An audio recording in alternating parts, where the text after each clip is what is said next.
Como hemos manifestado en el video anterior, todos los seres vivientes necesitan agua. Para hacer una evaluación más precisa, los investigadores utilizan el tanto por ciento para determinar el porcentaje de agua que requiere cada especie viviente.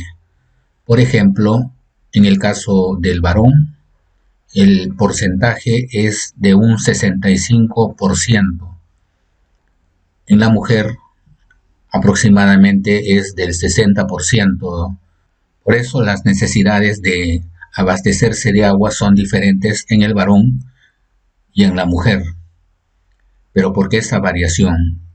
Las investigaciones han indicado que la mujer tiene solo un 60% de agua, es decir, ese 5% de diferencia es debido al que parte de la masa corporal de la mujer necesita concentrar cierta cantidad de grasa para prepararla para una futura maternidad.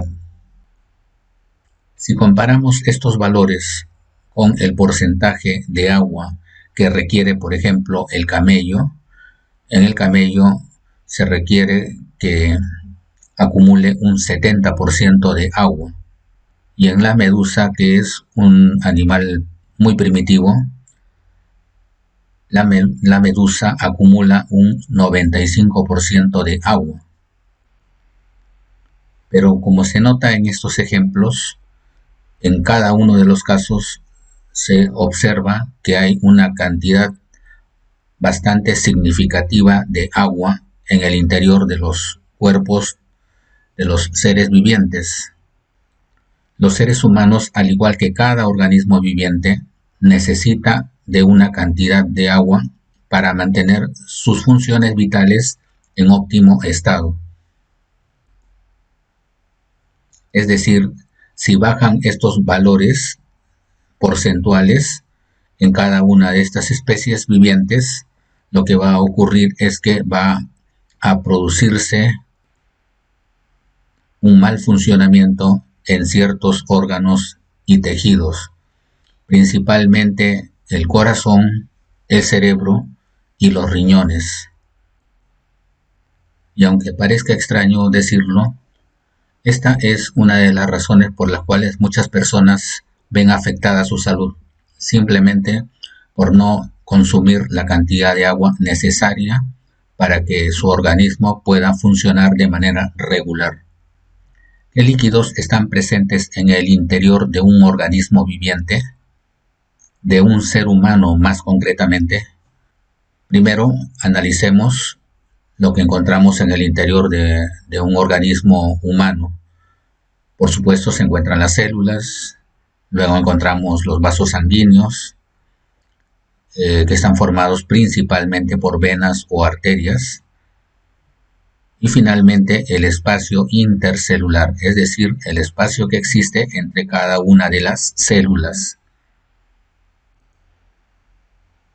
En cada uno de estos elementos se encuentran líquidos. Comenzamos con las células. En el interior de las células se encuentra el líquido llamado en términos médicos líquido intracelular. Líquido intracelular que se representa con las siglas LIC, líquido intracelular, LIC, que no es otra cosa que el citoplasma. El citoplasma es el líquido intracelular, pero cuando hablamos de líquido intracelular no nos referimos solamente al líquido de una sola célula, sino a la suma de los líquidos de todas las células que forman los tejidos. Eso viene a representar el líquido intracelular, es decir, la suma de todos los citoplasmas de las células. En los vasos sanguíneos se encuentran los líquidos que conforman el líquido intravascular. Líquido intravascular representado como LIV, líquido intravascular, que no es otra cosa que el plasma sanguíneo, solo el plasma, nos referimos a ese líquido. Y finalmente tenemos el líquido intersticial, que es el líquido intersticial. Es un nombre que hay que aprendérselos, un poco novedoso para los alumnos, y es necesario fijar este término intersticial.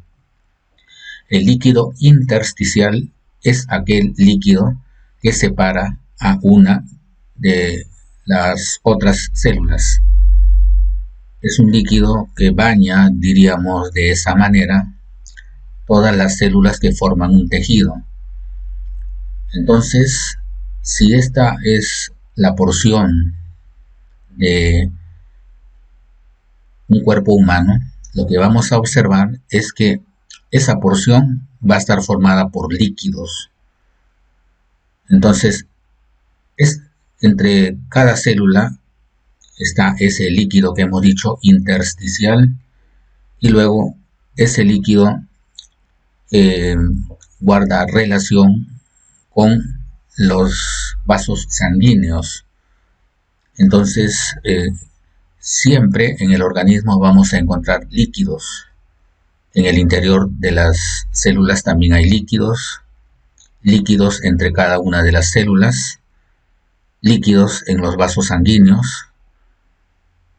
Es decir, prácticamente el cuerpo de un ser viviente está formado prácticamente por líquidos, y en esos líquidos se encuentran las células y los diferentes tejidos, órganos y sistemas.